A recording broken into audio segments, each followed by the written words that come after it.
Well, once again, through the power of social media, a group of foolhardy individuals have incriminated themselves harassing protected wildlife.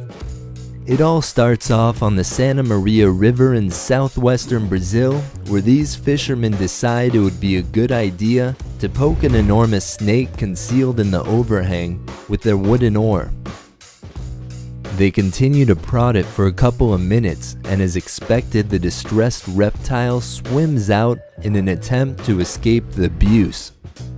At this point, it becomes quite clear that we're dealing with a huge anaconda here, and its midsection is swollen with something big, probably like a capybara. Having just fed though makes moving incredibly difficult, and on top of that wastes a ton of energy that is desperately needed for the digestion process.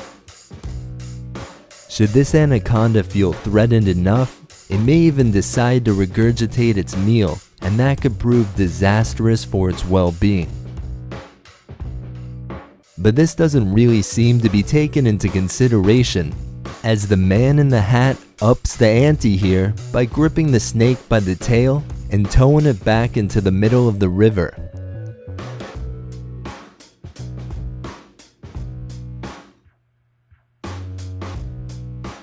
This happens not once but twice, making it pretty difficult to sympathize for the trio when comes sentencing time.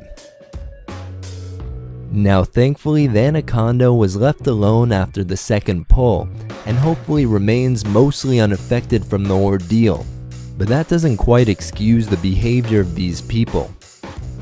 And the Brazilian environmental authorities felt it was appropriate for each one of them to receive a $600 fine, potentially combined with some form of community service.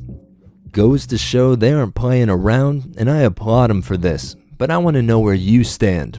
How severe of a punishment, if any at all, is deserved? And do you think it helps prevent people from committing these kind of offenses in the future? Once again, thanks for tuning in, and giddy up.